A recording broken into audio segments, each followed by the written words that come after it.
Welcome to the Life Moves podcast, a podcast about dance in this crazy, ever-changing world. Thank you for listening to or watching this episode. We hope you enjoy.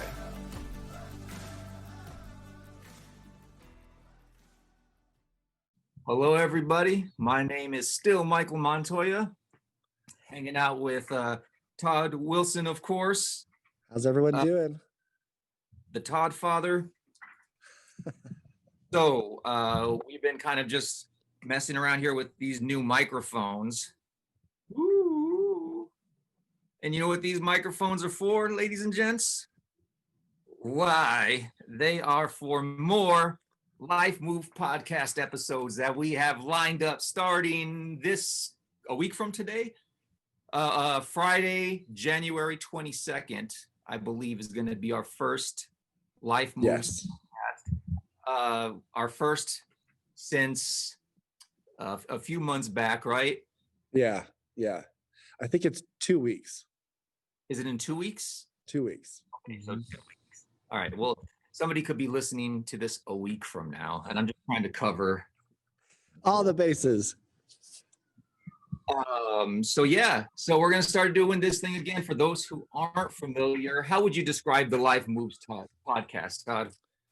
I describe it as a conversation about all things dance, fitness, choreography, bringing in our community. We have such a robust community of movers and shakers and creatives that are in our dance family at BreakOut Studios. We want to have a conversation to get these stories out and just chat about what's going on in the world. And it's going to be a great platform to do that. I'm really excited. Yeah. You know, one thing that's going to be interesting to talk to these people about that we haven't been able to talk to them about before is last time we were having these kind of conversations, it was right when the pandemic first hit, I believe, right towards the front end of it. Mm-hmm. And at that point in time, I think a lot of people were still trying to figure out the logistics of all the technology stuff, of all this and that. And now here we are a few months later. I know I'm a lot more Zoom savvy. I think that a lot of people have kind of really started to find some sort of flow when it comes to this kind of correspondence with people. But not only that, it's interesting to listen to all these different dancers, choreographers, teachers, movers talk about the way that they've had to adapt to what they do, you know. So yeah, I'm really interested to find out and to talk to dancers, because the industry, man, we could get into all that stuff once we really get into it, but I mean, the industry is in a very different place right now than it was, say, a year ago, 2 years ago. Oh, yes. So, people are having to adapt whether they like it or not. Right, you know, and that's the interesting thing, is to be able to see how all these people that we're going to get to talk to, and we have some good people lined up so far. We have some really good people like on the line that we're really trying to, you know, that say they want to talk to us, or we're trying to nail the time down.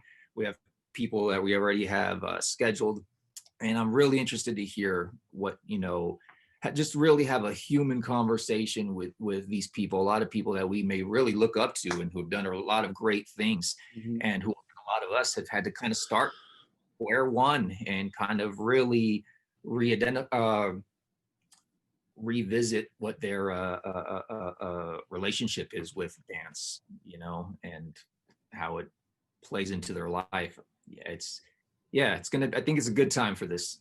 Good time for this to come back. So yeah, like Todd said, the Life Moves podcast is essentially like the Inside the Actor studio for movers, and you have a chance to really, you know, let them talk about their experiences, their theories, philosophies, and their wisdom. So, and we get to share it with you guys. Awesome. Aside from that, I know that you have talked about, I know you wanted to talk a little bit about stuff going on with the studio at the moment.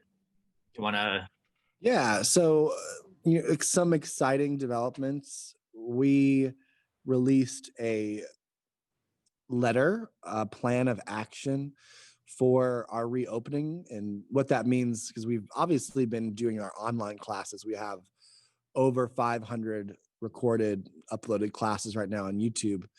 But in-person classes here at the studio, we are going to do a multiple month phased reopening process that's going to include community input. We're developing a community committee that will meet on Zoom.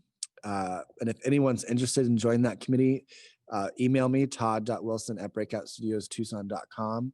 This committee is going to discuss and develop and help us curate which classes will be reintroduced over our phased reopening. So to give you a few examples of how we're going to do this, it starts with a conversation with our faculty and staff, and that's ongoing. Who's comfortable coming back in? Who has some ideas? Who wants to get back in the in-person teaching world?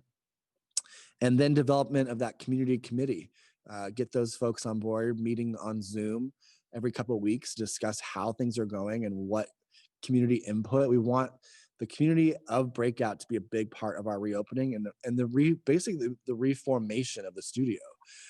We want it to be better and brighter and more inclusive than we've ever been before. So we want our movers to be a part of that process, which I'm really excited about. And then how we can safely reintroduce our classes. We've been really strict here, more strict than many studios around town, to stay closed and stay diligent on keep people safe. We have movers here. Our classes start at age 13 and over, and it goes to, we have people in their 80s and 90s that come in for classes. So we have to be so careful about how we conduct ourselves and what we could possibly expose others to. So we have not had in-person classes at all. We've had parking lot classes. We've had a few of those where we can really social distance and be in the open air. But even during the holidays and right now, we're not comfortable with those classes because the infection rate is so high at the moment in our area. But the vaccine's coming out, so we have confidence that with that development, we can introduce classes when things start to cool. And we need time to prepare for that. We can't just turn a switch and the next day have classes. We have to have multiple. It really is turning back on the studio. It's like if you had to reboot your computer and everything was erased and you have to start over. That's kind of where we're at.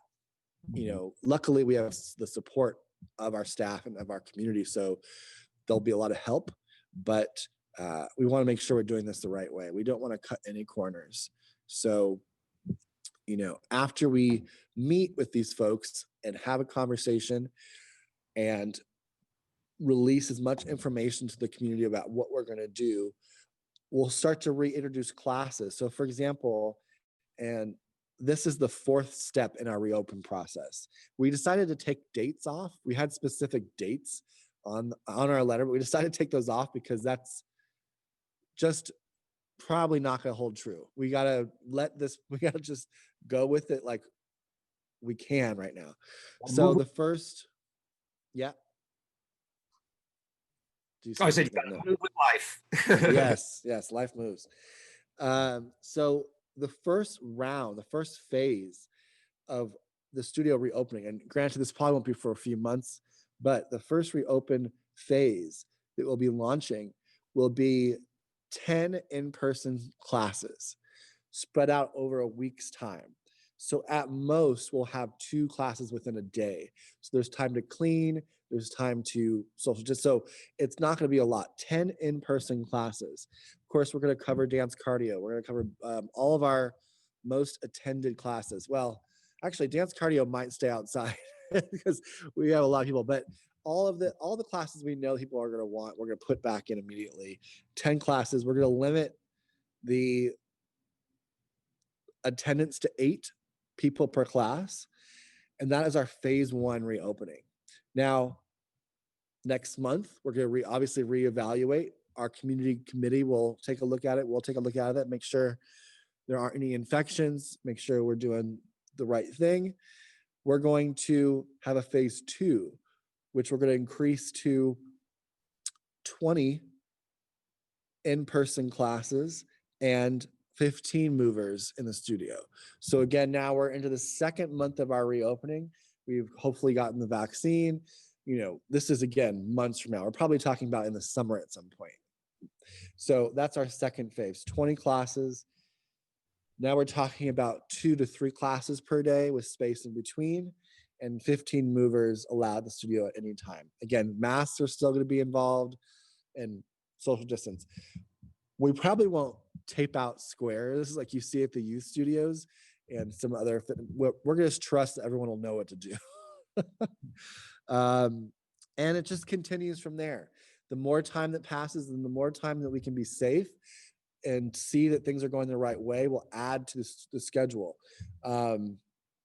If you have 5 to 8 classes a day or whatever your schedule is within a given studio space, that's going to be 50 classes a week. We're not jumping to that point right away. We're going to take time. Some of the other things that we're going to bring back to the studio over time will be our Life Moves dance company, our H and Over performance company. That will start with a Zoom meeting. Whoever's interested in the company and wants to learn about the company will have an open invite Zoom session for people to come and hear about what we're going to do, hear about the fees, hear about the performances, everything, and have a discussion about how we can reopen that process. We're also going to be talking about our yearly Seeking Center Summer Intensive. How is that going to look? That'll probably be the end of the summer. And of course, we have to see how everything's going. So there's a few things scattered into our phased reopening that isn't just directly related to in-person classes, but that's the majority of the emphasis would be, how can we get people in and make it safe and start the process now so we're not caught off guard if we do get this vaccine out sooner or later than we think. We're prepared for either. So that's where we're at, and I'm pumped. I'm glad that we have something out there that we can follow. We do have versions of this document that do have dates on it for us, so we have deadlines and things to work on the staff side. But for the community, just know we're going to work as fast as we can and as safely as we can. Yay. That's awesome. And just to know that this kind of plan is already in effect, I'm sure is exciting for a lot of people as well too. I mean, the outdoor dance cardio classes, I mean, the energy of that first one with for the breakout anniversary, just being able to be in a parking lot, or just the thought of being able to do something like that again, it just kind of provides this little bit of light. It's like, so even though there may not be any dates attached right now, just listening to that plan in full effect, listening to the process.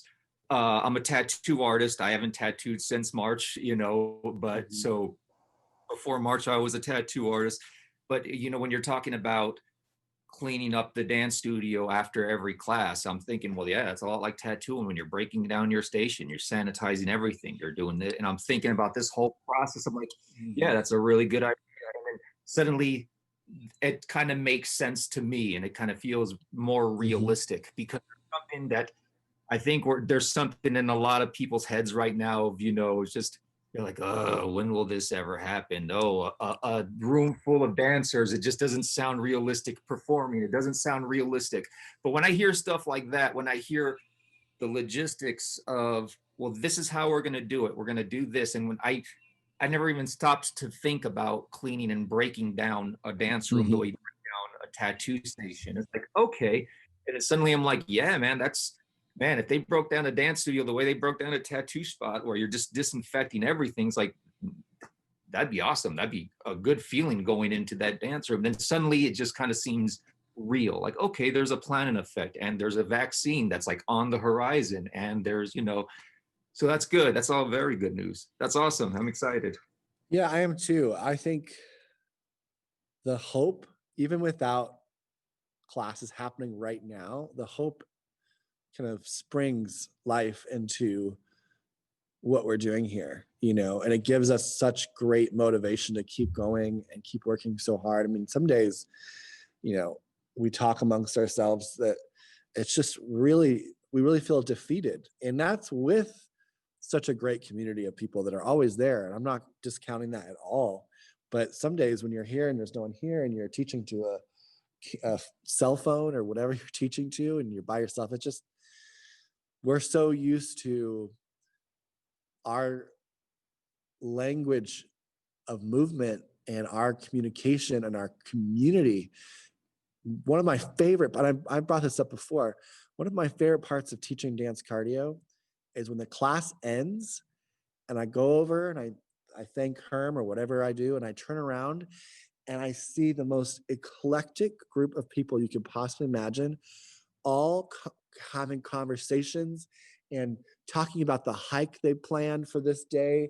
And I mean, I have kids are, you know, 18, whatever, here on scholarship, chatting and building relationships with my past Canyon Ranch homeowners, two worlds colliding and developing these really incredible connections. It's just, I love that. And so we're so excited that that is being put into this plan, and that, you know, and we've kept that up as best we can with keeping communication and Zooms and all things. But, you know, there's nothing like that energy and that power. And so we're as hungry for it. I remember when we started our parking lot classes, there was a part of me that was, maybe I think shame is a too much of a strong word, but there was a part of me that was embarrassed maybe about having people outside and it cold and the sound not great, because we didn't want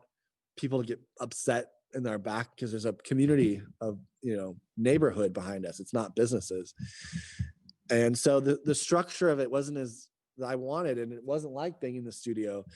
And so I found myself at the end kind of walking around and saying my goodbyes, but also apologizing to them for the conditions.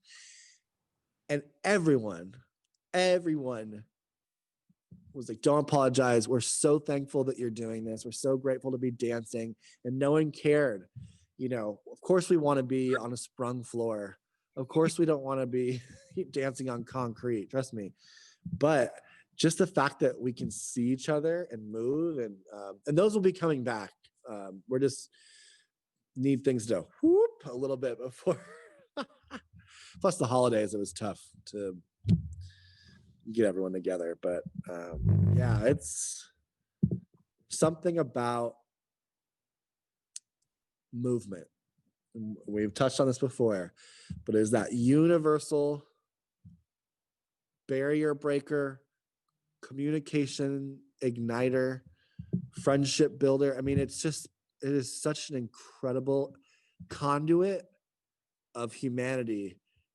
So how important is that when we get back into the same room together? I mean, dance is going to be so important. Dance therapy, fitness. Some people don't dance, but they're avid fitness people, and that's their language. Good for you. Not for me, but good for you. It's just going to be more important than ever. It's just crazy. Yeah. Yeah. I think that, you know, I think well, I remember there being quite a bit of emotions at the reunion class, at the dance cardio thing. Just people moving together in a group, even though they were very spread out from each other. But because they were spread out from each other, it made it even feel even bigger. You know, I remember when I was a kid, and I was at some kind of a baseball game or a basketball game or something. And it was the first time I'd always seen the wave on TV when they do the wave all the way around. Whoa. And I've always seen it. I mean, it's just something. But here I was in this stadium, whatever, and they were doing this wave. I was like, oh, it's the wave. And I'll never forget when I did it. I was this little kid, but I remember feeling like, holy hell, I felt like I was in a wave. Like there was this energy with all the people around you that you kind of feel that energy lift you, right? And I remember being a little kid and feeling that, like, whoa. And I remember telling my mom and telling all these people, like, it felt like you were in a real wave. Like, you don't understand. It felt like you were in a wave, but it was just this energy and this kind of flow of all these people, right? It's not the same when you do it,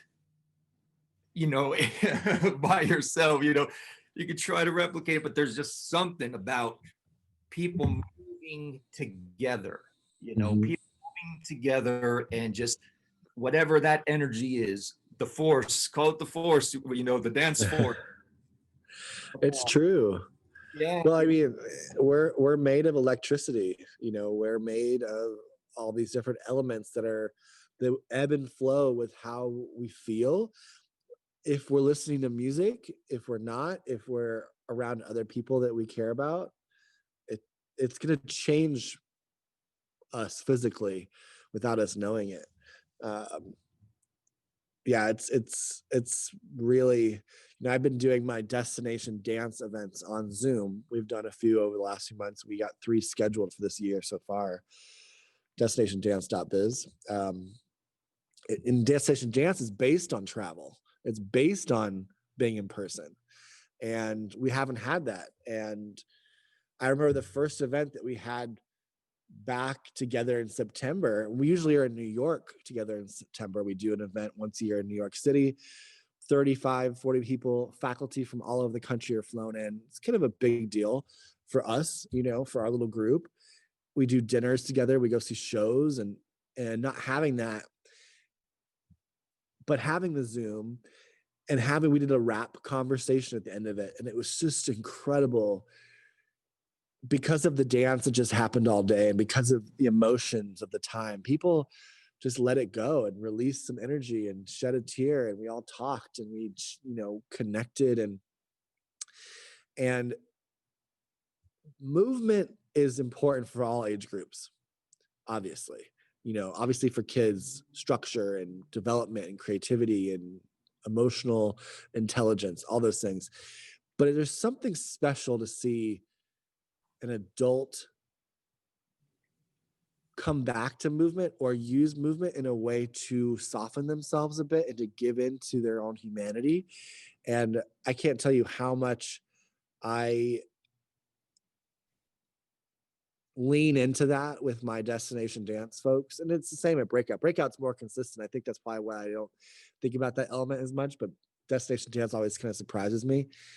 But to see my group of ladies and gents, many of which are very A-type, and they'll admit that, but just kind of lean in and soften and tell about their experience with COVID, and tell about all the people that they know that are affected by COVID, and how it's changed the way they live, and how important it is to keep moving and not to just become sedentary and sit, because it's so easy to get. It happens to me probably every 2 weeks. I don't know about you, Michael, where I get this like wave of like depression. I'm like, oh my God, and I have to figure out some way to change. And it's usually movement, my condition, and snap out of it. Cause it's like it grabs onto your ankles and starts pulling you down into the water. Ugh. But yeah, we're craving that in-person time. Our goal with our destination dance crew is to be back in New York in September. That would be, amazing. Amazing. You know what I'm hoping? I'm hoping that that once movers get to be in a communal atmosphere again, and they get to kind of I would often tell students that as far as dancing, as far as how could I explain this? Okay, it's word diarrhea right now. It's out. Here we go again. Take 2.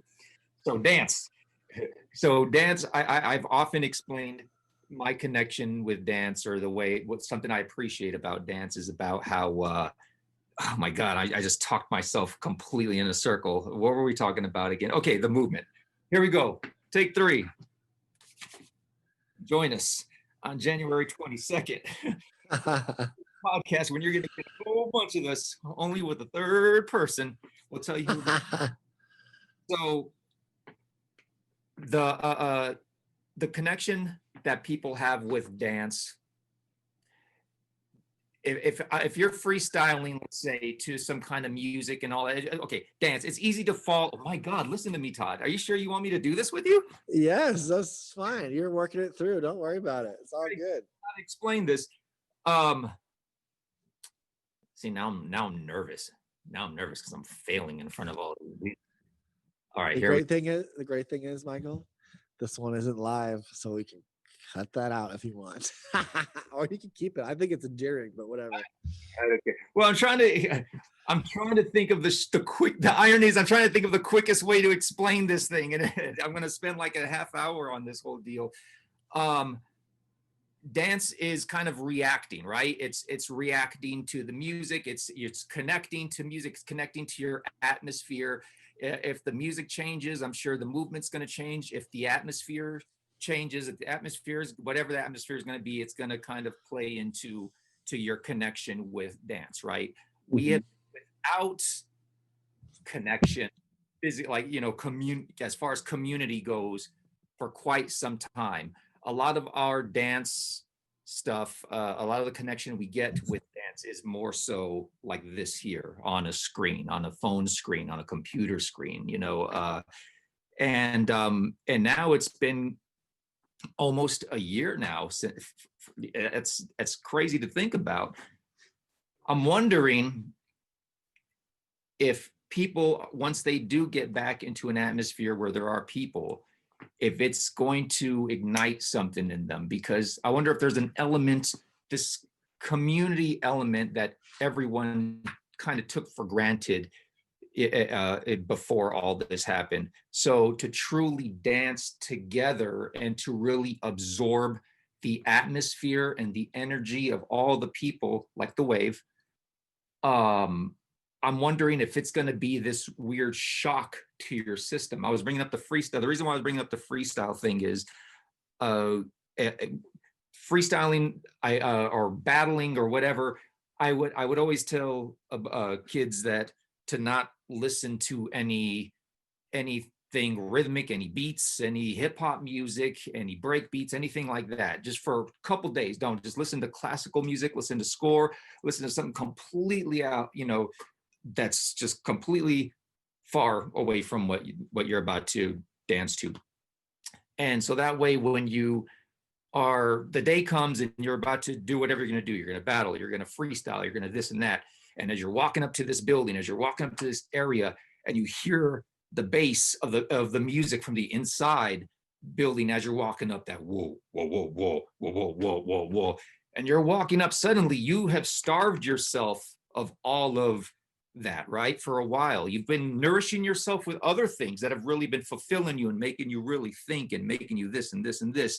But suddenly you go and this thing is really speaking to your body because you've kind of put that aside for a little bit, right? So suddenly there's no thinking, there's no analyzing, it's just taking over you like the wave. And you're just moving and you're just feeling it, and you're just not being analytical, you're just experiencing. You're like, whoa, I'll analyze this later, but right now I'm riding this wave and it just feels so good and so fresh because I didn't have it for a few days. Well, now we have not had this kind of community type of atmosphere for close to a year. I wonder what that's going to do for movers once we are able to be back in that type of atmosphere, what that's going to unlock emotionally, spiritually, if you will, how that will change people's movements and the way that they connect and dance together. Does that make sense?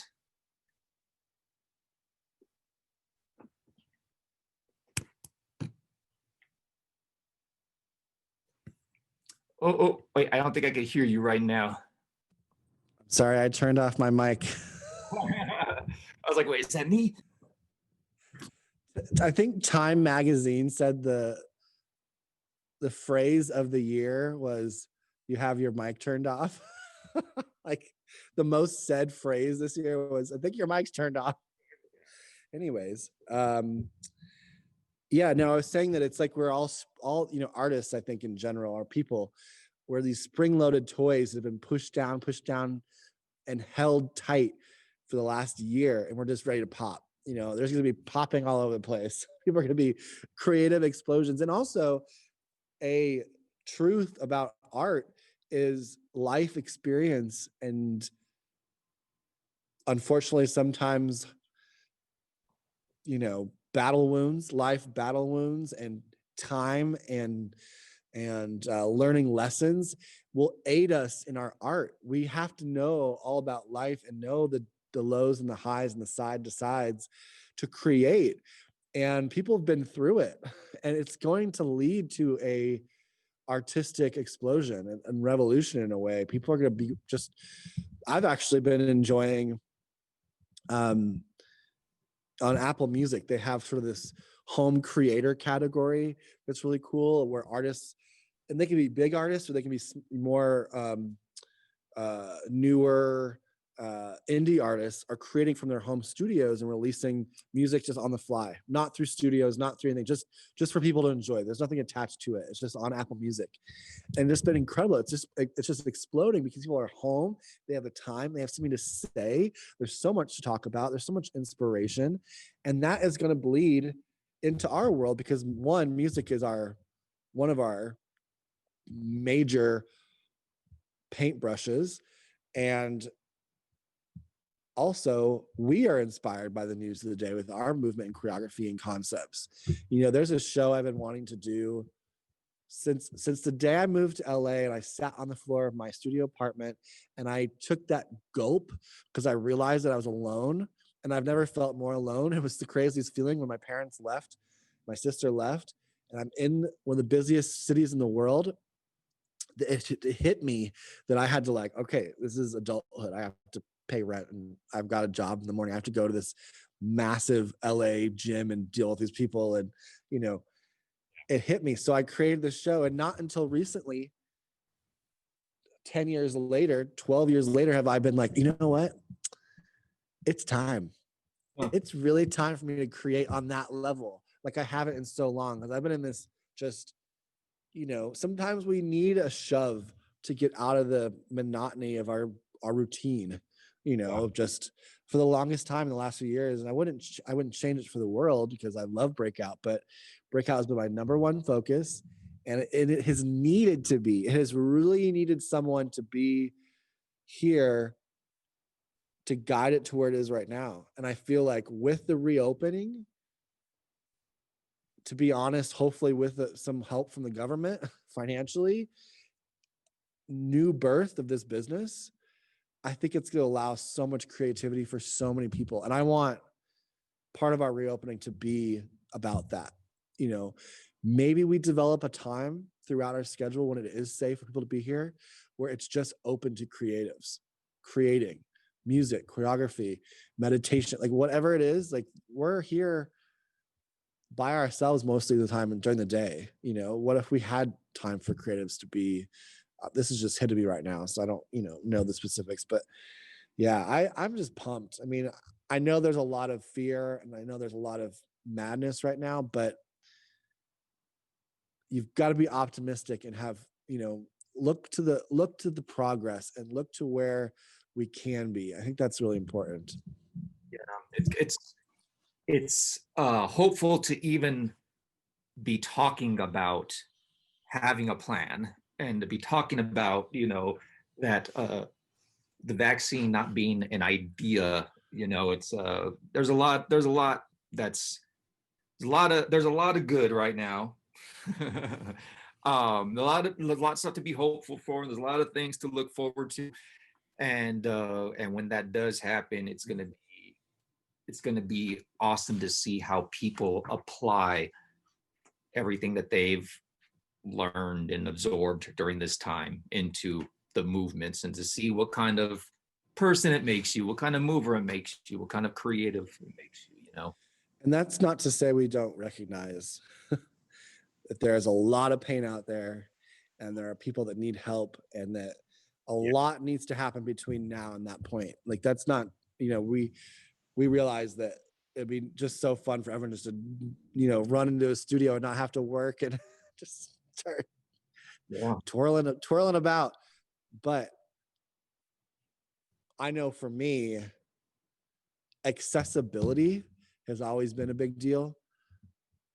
I can't tell you, over the years, Breakout's now 10 years old, that we've really put the forefront of our business accessibility of classes, of our front desk, giving a voice to the LGBTQ community, and as far as being here and feeling safe and having a place to explore, who they are. That's so huge to us. Our yearly scholarship program that we do, where we bring people in. It's funny, every year I add a couple people to the list because I was like, well, I can't. I'm like the worst. So I read these essays and like, well, yeah, I have to find the funding for this, but accessibility is so important.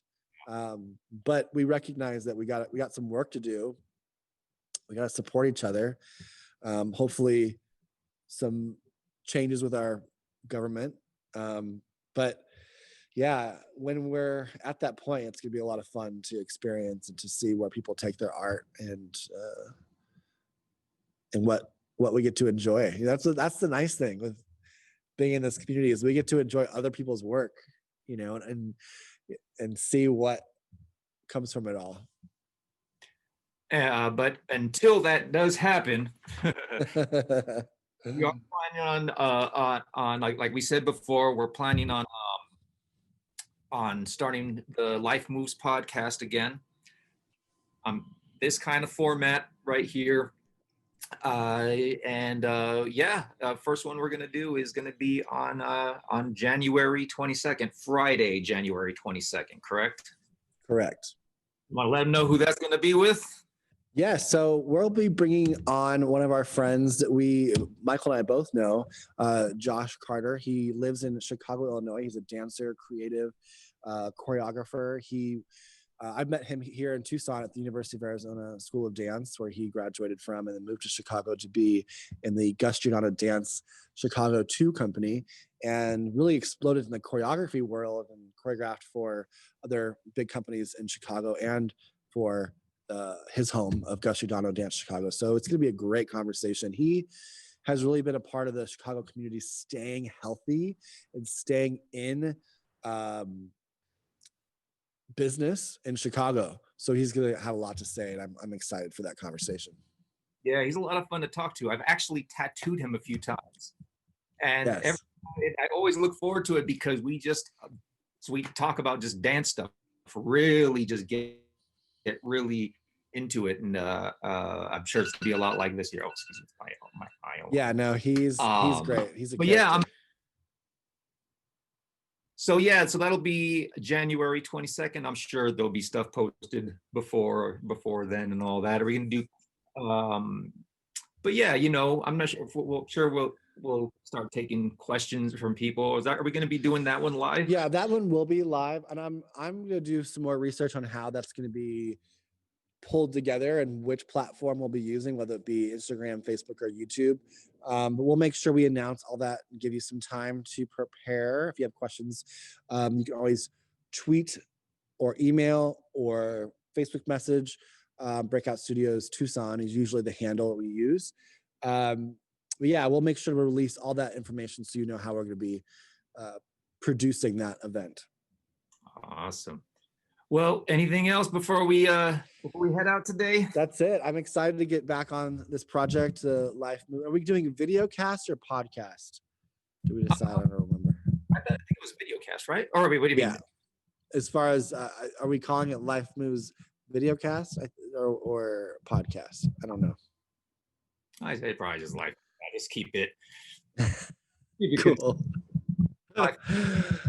Awesome. Well, either way, I'm excited, and I'm looking forward to having these conversations with our friends that we enjoy so much and that are their voices are important, and they're going to have some really great things to talk about. And thanks you to everyone that is staying with us and watching and connecting, and share our videos and subscribe to all of our content. And we appreciate your time. Awesome. Well, until then, thank you very much, everybody. Talk to you soon. Take care. Life moves. Move with it.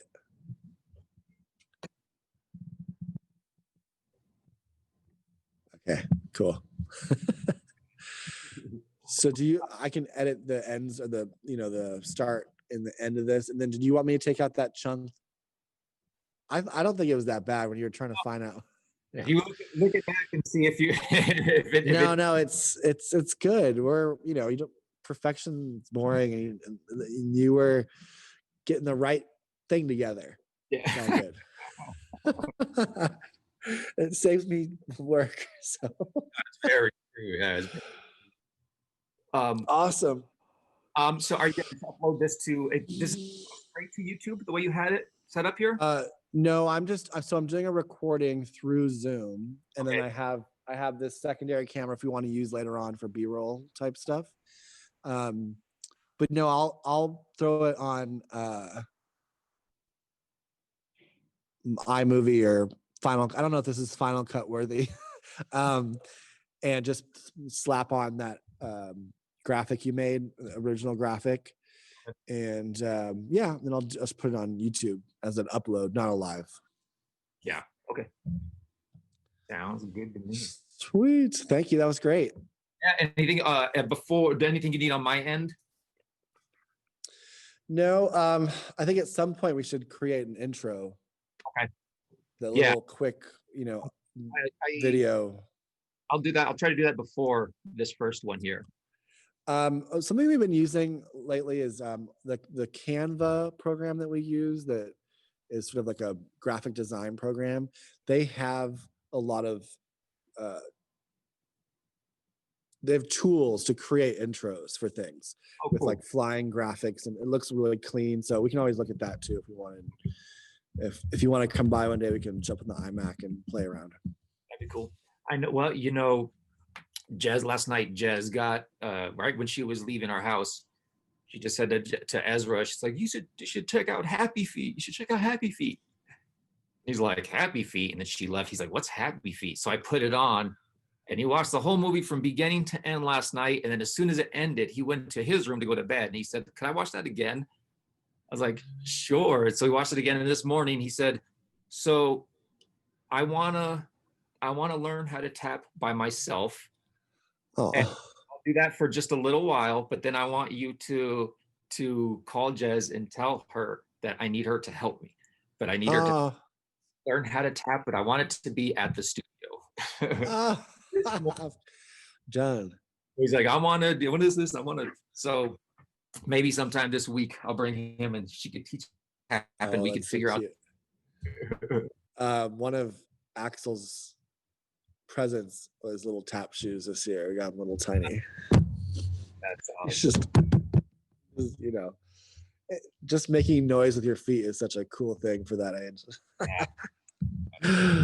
Awesome. Well, thank you so much, and we'll just keep bouncing back and forth and setting this up and ironing out all the details. Thanks for picking these up. These are great. Yeah, it's a good investment. I mean, especially because we'll need to do voiceover work too for our online stuff and intros and all kinds of things. And it's not super fancy, but it'll do the trick for now. I did a few voice memos with it just to hear it back, and it sounded incredible. Nice. And I was just in my guest house, I wasn't in a special room or anything. So perfect. Awesome. Have a great day. Talk to you soon. Bye.